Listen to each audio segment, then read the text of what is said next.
Hello everyone, welcome to today's MIDAS expert webinar series.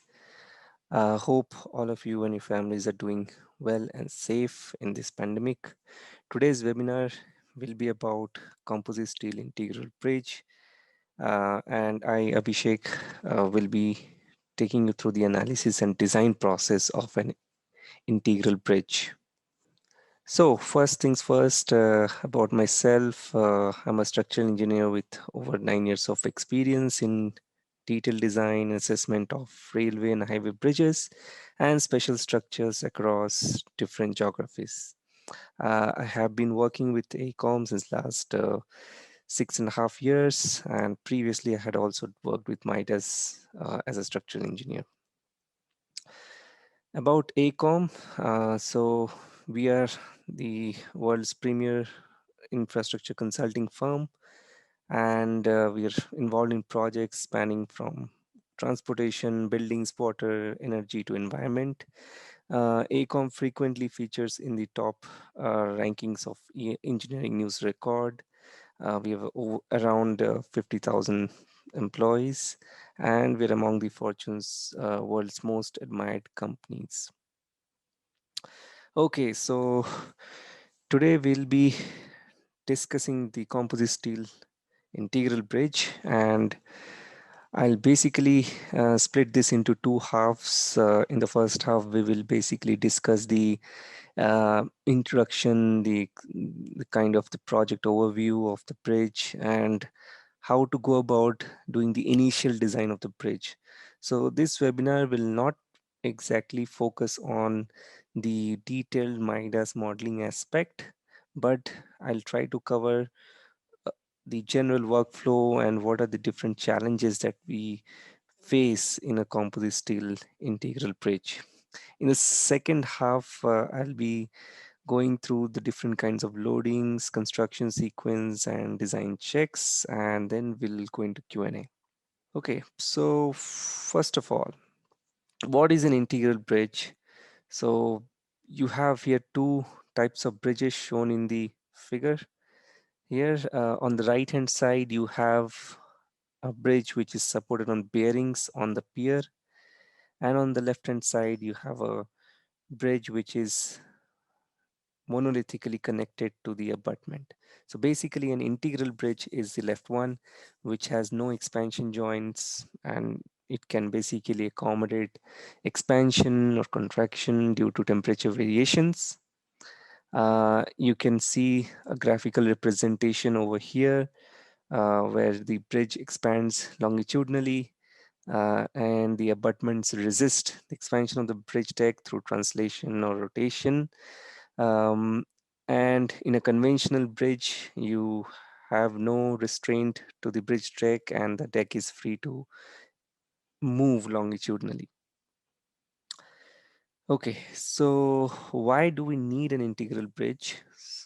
So basically, the main reason for an integral bridge is to increase the durability of the structure. Usually in cold countries, you have chloride salt sprays which are used for de-icing, and these salty water can penetrate through the expansion joints and cause damage or corrosion to the bearing plates. So it becomes very expensive over the lifetime of the structure to maintain these joints and these bearings, and it gives additional problems and added costs. So to avoid such issues, integral bridge provides a more durable solution. It also provides a better structural performance because of the added redundancy, and it obviously gives a better ride quality because of the absence of these expansion joints. Additionally, in the UK, the DMRB standard, which is the main highway standard, CD350 even states that integral bridge um, can be used or should be used preferably for spans less than 60 meters and skew less than 30 degrees. Okay, so what are the different types of integral bridge abutments? This, these figures basically I've taken from the a document called PD6694, which is widely used in the UK, which gives a good idea about different types of integral bridges. So here you can see that you have frame type of integral bridges where you have the abutment. Either it can be supported on a spread footing or on piles, single rows, double rows, or it can be an embedded wall as shown here, or it can just be a bank seat or a bank pad type of abutment where the end diaphragms is basically sitting on the ground and also the supporting the backfill. On the right hand side, there are what we call semi-integral type of bridges, which basically have the deck up, the deck extending beyond the girders, and then supporting the backfill. The deck, however, is usually supported over the abutments using bearings, so not really completely integral, but you know, kind of a semi-integral, as in it provides some restraint or some kind of a support to the backfill. Now that we know what integral bridges are, let's try to define composite steel bridges. Basically, composite steel bridges consist of two kinds of materials: the structural steel, which is the main girders as shown here, the eye-shaped girders, and concrete slab, reinforced concrete slab. The girders are made monolithic with the slab with the help of shear studs, which are these protruding members out of the top flange of the steel girders. And as you can see, the behavior once it becomes composite, the concrete comes into play and participates in the stiffness of the overall section. So on the right hand side, you can see a typical buildup of stresses in a composite section. You have the steel only section when there is no concrete, so you have a buildup of stress in the steel, and then you have a long-term composite section stress, which basically is the long-term elastic modulus, and then you of concrete, and you transform the concrete section into equivalent steel as per the first principles, and so on. So basically the stress is built up as in when we apply the loads, and this is the kind of stress distribution that we end up with. Okay, now coming to today's example. So today we'll be looking at a real project, composite steel bridge, uh, at a location shown here. So the condition of this location is such that you have a at grade junction, and at this roundabout it causes congestion. So the main highway runs from south to north here, and we want to basically separate it to remove congestion problems. So basically the highway should run below this overbridge, and this is the overbridge which we are going to design as a composite steel bridge. So the structure details very quickly. 31-meter span. This is this 3D rendered model which gives a good representation of how the bridge would look like after construction. Plate girders, which are spaced at 2.8 meters center to center, fully integral deck and abutment. Wing walls, however, are separate. There are expansion joints between the wing wall and the abutment. And the deck is a typical dual carriageway deck carrying two lanes, but is 22-meter wide because of a wide verge or footpath. It has a slight skew on it, which is around 5.7 degrees in plan. Here we have further superstructure details to show you basically how the girders are spaced. The slab is typically 250 mil thick. You have the surfacing, which is minimum 120 millimeters, and you have two verge or footpath. So you have the verge, variable verge here, and then you have a footway or a cycleway, again, which is variable in width. And then the substructure details. So the deck is rigidly connected to the abutment, and the abutment sits on a pile cap. Pile cap is supported on two rows of piles, as you can see here. And these piles extend along the length of the abutment or in the transverse direction of the bridge. And the same uh, arrangement follows even in the wing walls. Okay, so now that we know what this structure looks like, how do we go about, you know, designing it? Okay, so the very first step starts with the deck, for example, dimensioning the deck. So the steel girders form the most important component of the deck. And in order to start our design, we have to go about dimensioning the steel girder. So these specifications have been taken from the Steel Construction Institute, which is a very good guidance website or document or a series of guides on steel structures. And I highly recommend, if you are doing a steel bridge, especially in the UK, do refer to Steel Construction Info. So what the standard practice recommends is for an integral bridges or a single span um, steel bridge, the girder depth is usually taken as span by 25. Obviously, the depth is also defined by headroom specifications, which is given in the DMRB standards. The spacing between the girders is actually defined, or it is obviously dependent on the design or the type of loads that are going to act on the structure. But apart from that, some of the added constraints will be the slab thickness of 250 millimeters. So a 250 mil thick slab, say, cannot have a span of more than 4 meters usually. And also the choice of permanent formwork. So as you can see here, usually in these kind of bridges, we use permanent formwork, which have ribs, which are spaced transversely.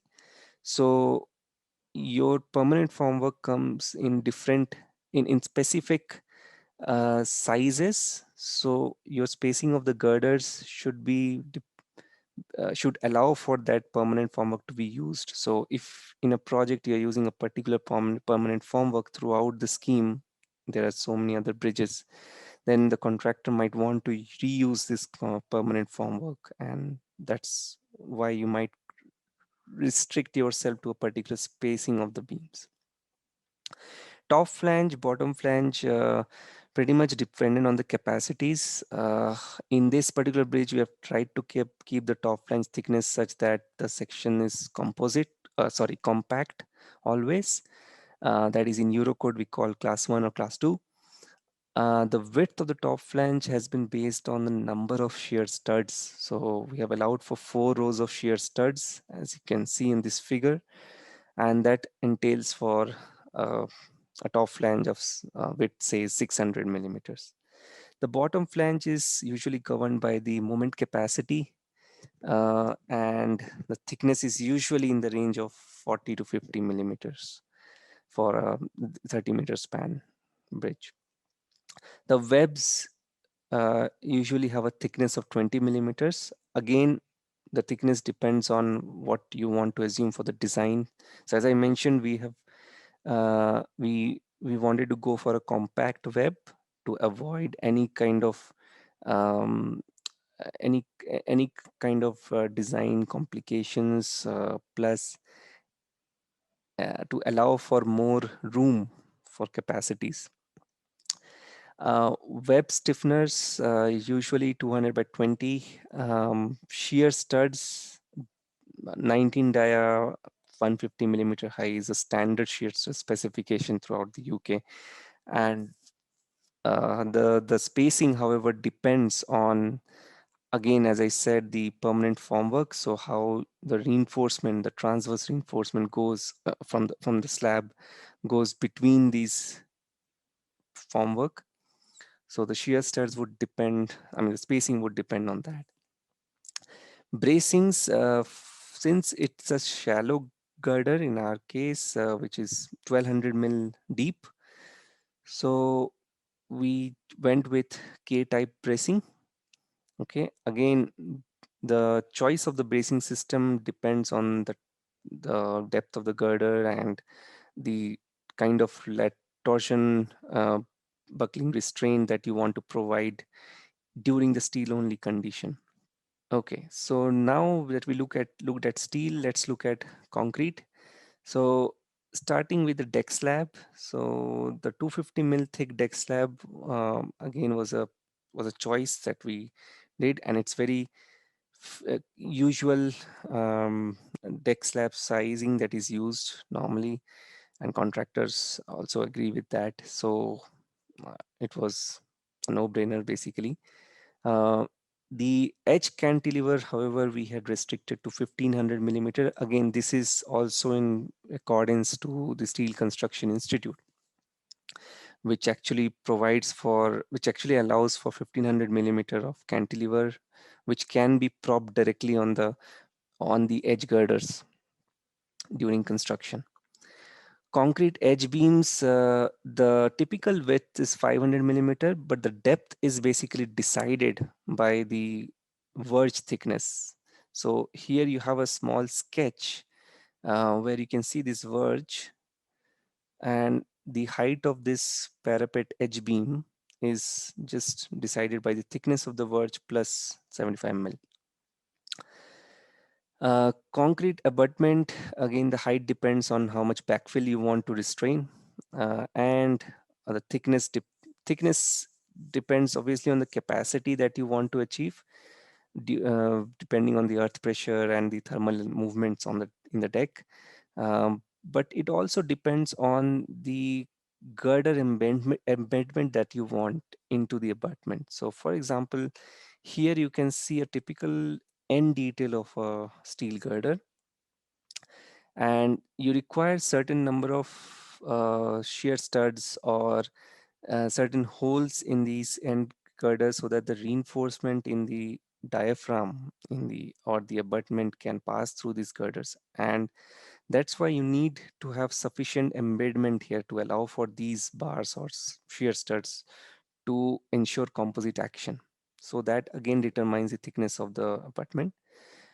Pile cap, again, the thickness depends on the design, but also what interestingly we find that it actually the thickness many times is governed by the bar dia, maximum bar dia required for anchorage from abutment or pile.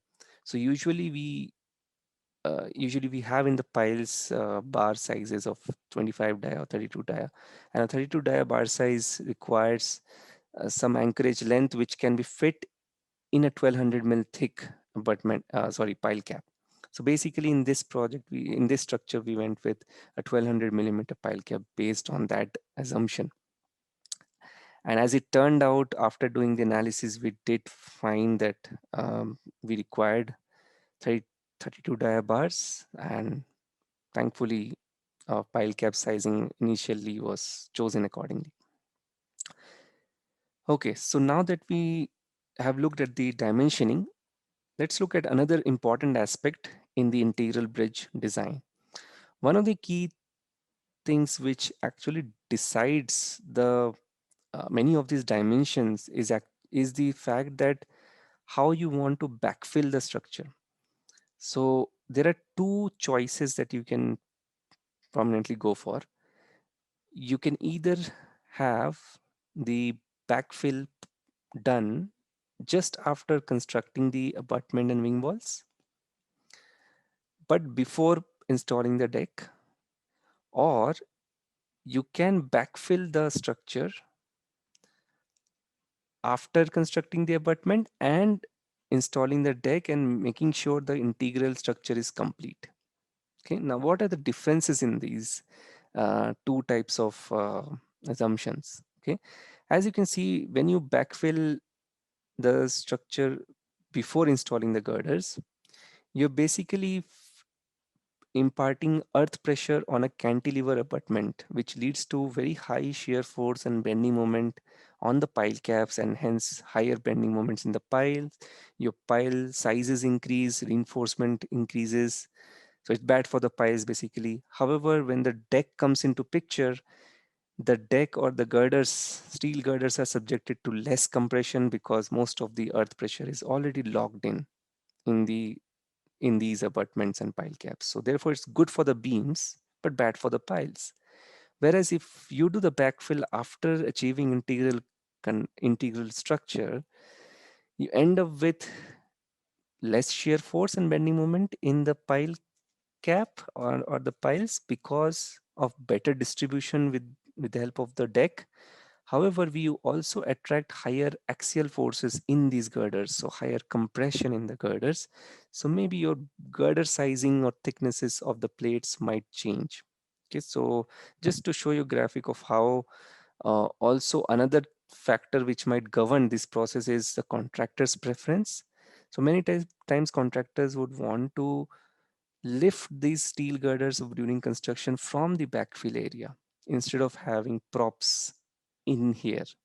Okay, so sometimes that might be the preference and that might govern the design, and in our case that was the preference, and we ended up choosing option number one, where we went with backfilling before achieving integral connection.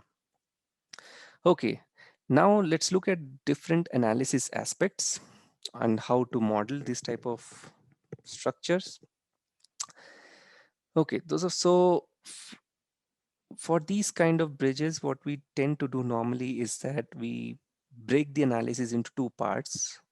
One is a global analysis model, which is a 3D grillage model, which is used to design the longitudinal members, the steel girders, and extract forces in the abutments, extract forces moments in the piles. So basically, the global analysis model does everything except for local checks, as in, like, for example, buckling checks or local slab reinforcement, that is transverse reinforcement checks, etc. So anything to do with longitudinal members, we use this global analysis model.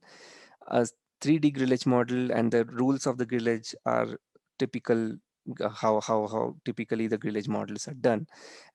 We follow the bridge tech behavior book. It's a nice guidance by E.C. Hamley. And as you can see here, the longitudinal members are assigned with composite properties, with the slab, as you can see on the left hand side, and the girder.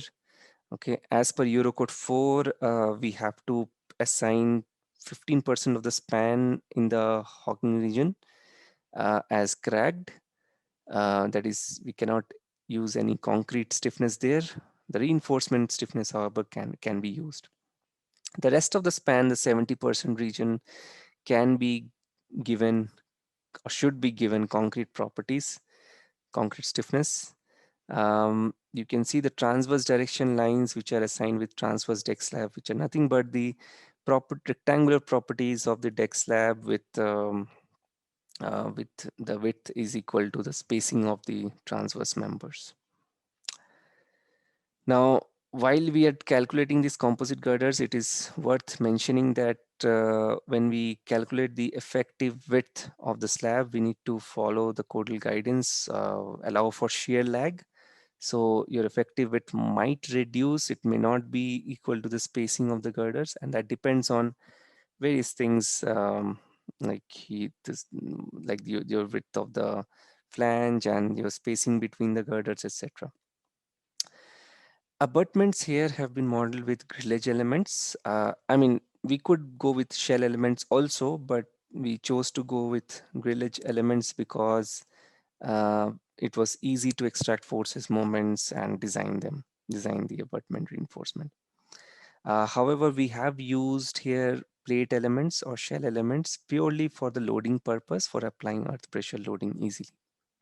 Okay. Now, here is one interesting thing which you can see over here on how we have gone about modeling the connection between the pile and the pile cap.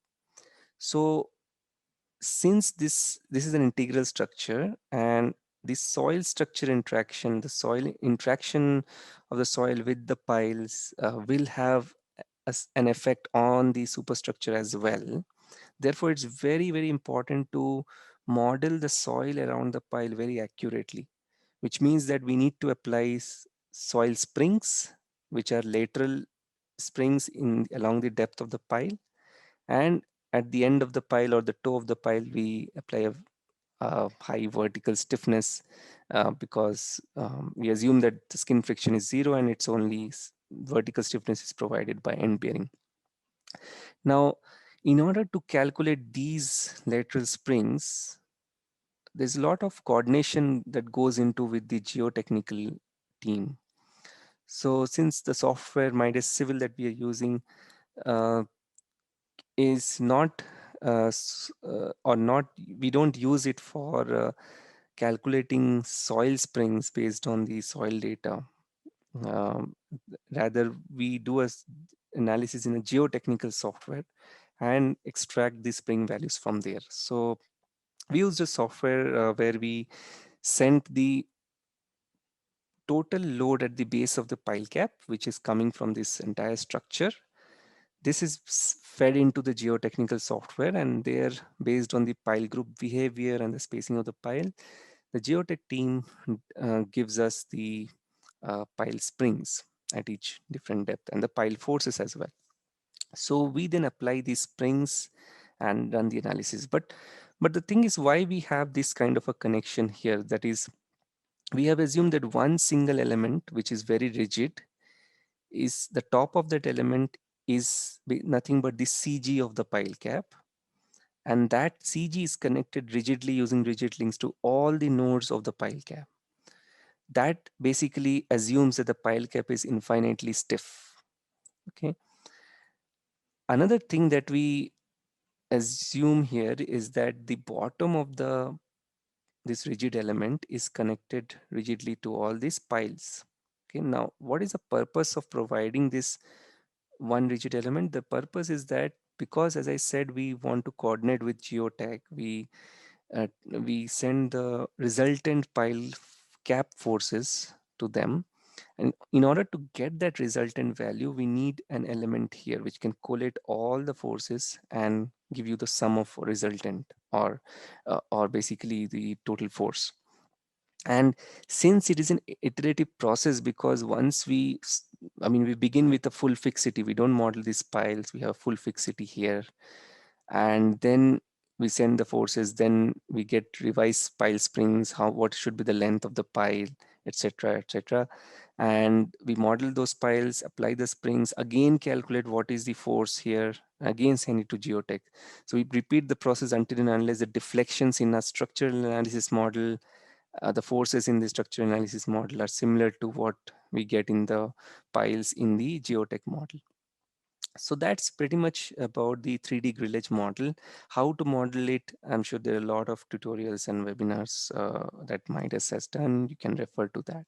The other important type of analysis is the finite element analysis, which we do predominantly for checking any kind of local buckling or lateral torsion buckling of the steel girders. So when the deck is poured on these steel girders, the steel girders are still simply supported, and they are very much susceptible to lateral torsion buckling, and which actually cannot be captured that accurately by any of the design standards. So the Eurocode has given some formula for calculating lateral torsion buckling, but these are very conservative. So what we end up doing is we do a finite element analysis, which model everything using shell elements. Everything means a pair of steel girders, which will be placed, so will be simply supported on the abutment, and with bracings running at different lengths, different spacing. The spacing of these bracings and the type of these bracings is actually decided using this finite element model. So these bracings are the ones which provide rigidity or the restraint against this lateral buckling. So on the right hand side, as you can see, typical buckling mode shape 1 for the lateral torsion buckling of the girders. From this analysis, we get what we call the critical load factor. Using the critical load factor, we calculate the M critical, which is the critical moment, which is used for calculating the revised bending resistance to allow for lateral torsion buckling as per Eurocodes. So this is pretty much used to check the efficacy of stiffeners and bracings in the structure. And then the last type of model that we do is a local analysis model for the slab, which again, there are different ways of doing it. Many people use charts to calculate the local analysis, local effects of an axle. We tend to go with uh, a more conservative line beam model for the slab. So a per meter strip of the slab is selected, is modeled. The supports are basically nothing but the center line of the webs of the steel girders, and we disperse the loads, which is the say the live load. In this case, if you're using Eurocodes, then it's load model 2, which usually has a heavy axle, and it's distributed through the surfacing, through the deck slab, and then we get the bending moment shear force diagram. uh, and to these local bending effects, we also add the global differential settlement effects. So, in the grill edge model, we have the girders deflecting at different, uh, with different values of deformation, which results in additional moments or additional forces in the slab due to the differential movement of the girders. So that differential movement is inputted into these, this line beam model to arrive at revised um, bending moments and shear forces for the slab. So this is just to calculate the transverse reinforcement required in the slab. Okay, now we'll quickly go through the different types of loads, and this is perhaps the most important part in the integral bridges, which basically is subjected to so many different types of loads than what we see in a bearing type of bridge. Starting with the basic one, dead load and superimposed loads, nothing very complicated here. We use the self-weight functionality in MIDAS, element beam loads, pressure loads. So you can see example here, element beam loads have been used for applying parapet edge beam load on the end line beams. Surfacing load is directly defined on the transverse elements. It's easier to define on the transverse elements than on the longitudinal elements, because you can use the line beam feature in MIDAS to do that.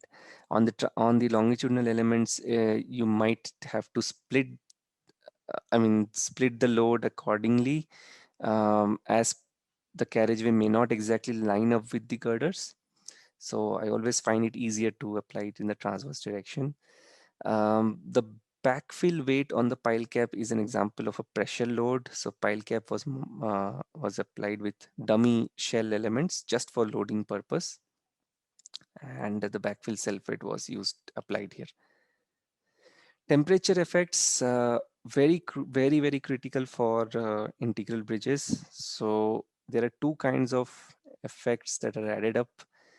One is the uniform temperature, which is the cross section of the deck expands or contracts uniformly, uh, and this is calculated using different uh, guidance given in the code, Eurocode 1.5, where we take the temperature based on the region from the isotherms and then adjust it based on the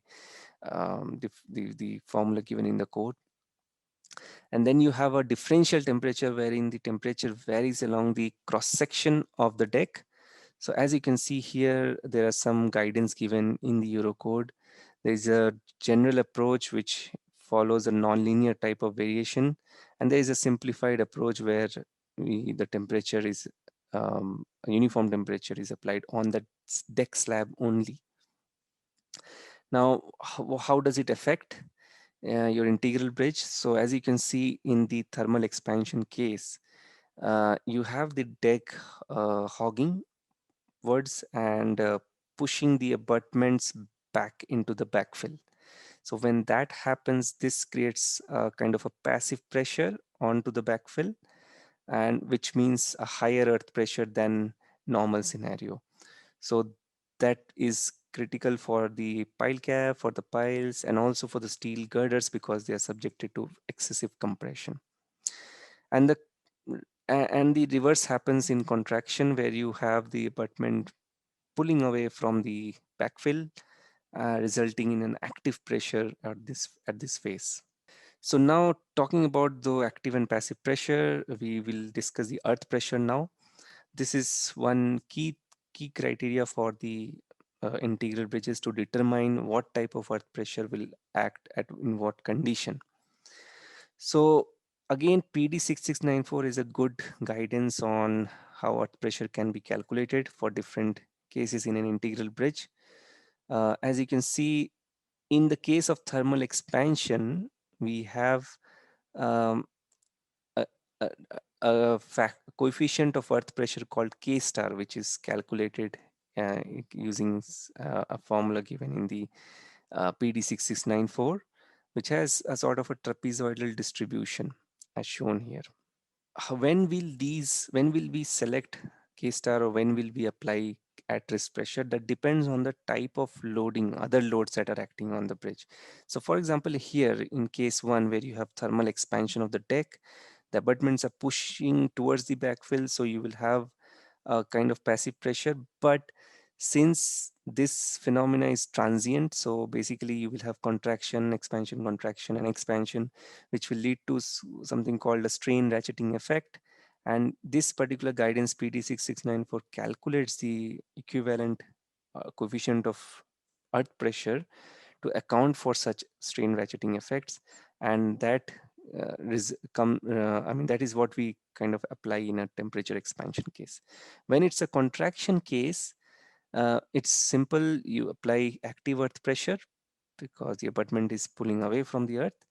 And a third case is an asymmetric loading, where you have a longitudinal breaking at one end, and the other end of the deck is at rest. So you apply Ka, or active earth pressure at the breaking end, and K naught, or at rest pressure, on the other end. And traffic live loading, again, not going to too much of code specific detail, but if you're using Eurocodes, these are the different loads that we normally apply for the traffic live loads on a bridge.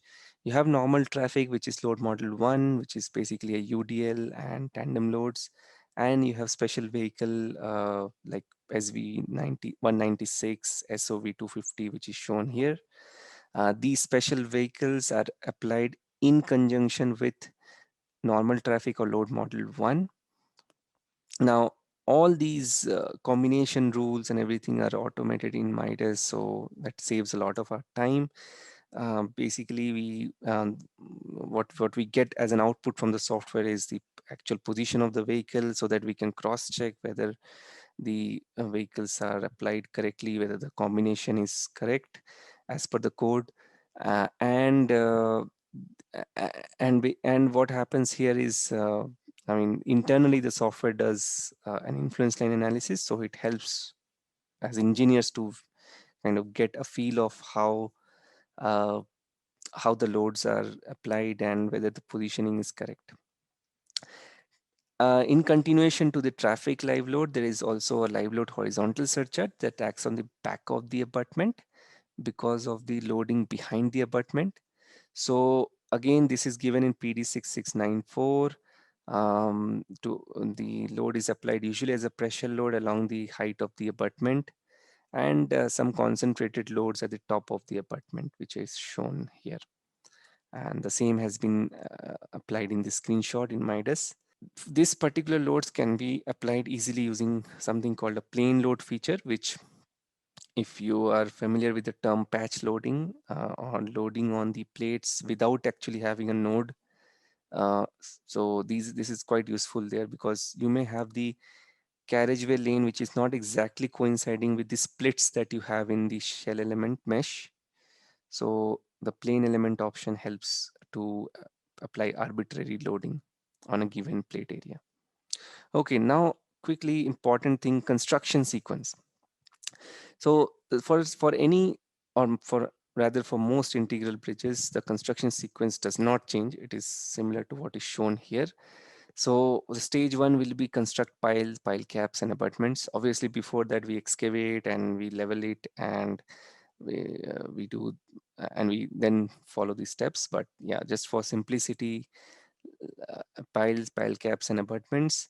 After that, backfill. So all of these are applied in stage one in MIDAS with the pile and the pile springs, resulting you get a deformation shape like this and a bending moment profile like this. Next thing, we install the steel work, which is basically the steel girders with beam and releases because they are simply supported. So moments are released here.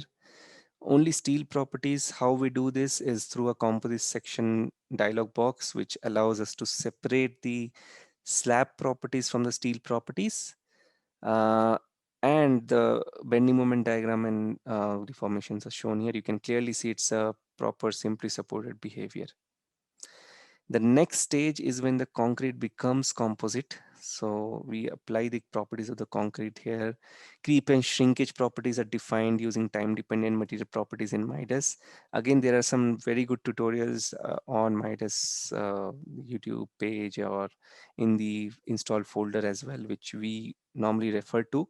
And I would also recommend if you are doing a bridge, it helps to, refer to these construction sequence analysis, etc.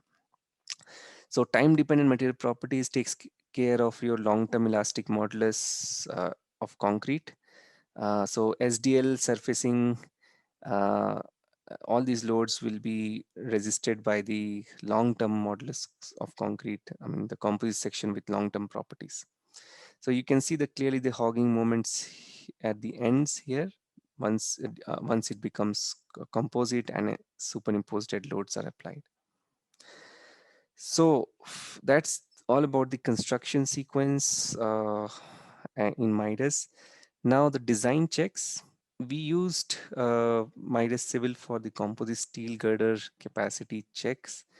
Again, from the global grillage model, uh, the reason setting up a grillage model helps is because we can automate a lot of the features available in MIDAS, like steel girder capacity check using Eurocodes. So we were able to do bending resistance, shear resistance, longitudinal shear connectors check, fatigue checks using MIDAS Civil. I would also bring to notice a design guide which Midas have, which was quite useful for us when we were doing these capacity checks.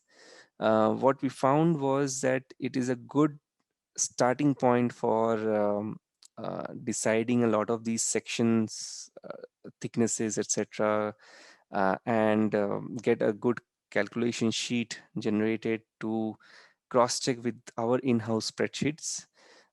So, I mean, even though we have capacity check feature in MIDAS here, which saves a lot of time, but still, personally, I would always still use hand calculations um, to kind of corroborate the results.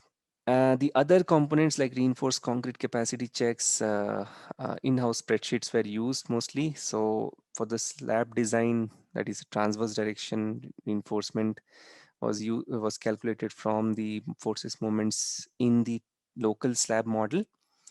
Pile design was done using the forces and moments supplied by the geotech. So you can see this screenshot here. This is from another geotech software, which from where we got the pile forces, and this was used for designing the pile. So again, by using in-house analysis tools. Pile cap was designed using simple statics. So basically, you can imagine the abutment as a fixed support, and you can invert the pile cap. The pile becomes like a point load. So in the transverse direction, or rather in the longitudinal direction, I should say, it it can be also solved using a strut and tie model as shown here, and we can calculate the reinforcement required in the tie based on the pile cap idealization. Again, concrete center design guide is a very useful design guide to do all sort of concrete checks. And yep, so wing walls are designed as retaining walls, again using very simple spreadsheets. So To sum up, basically, the integral bridge design starts with the initial dimensioning, deciding when to backfill, deciding the construction sequence, basically, then building up models for different types of checks. You have a 3D grillage model, you have a buckling analysis model for local buckling check, and you have um, a transverse slab model for the transverse design. And the loading is obviously very important because of the interaction of the soil with the structure. So your earth pressure load and the soil springs both play a very crucial role. And that is why you have to have a series of iterations with the geotech team to arrive at the right spring values, which again you feed into the structural analysis software and carry out your analysis.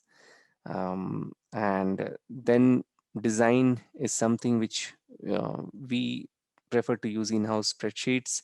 However, we did use MIDAS composite steel girder check as a separate check to our spreadsheets. So that's overall the uh, kind of uh, a process of how we designed a composite steel bridge. And with that, the floor is open for any questions. Thank you for your patience and attending this webinar.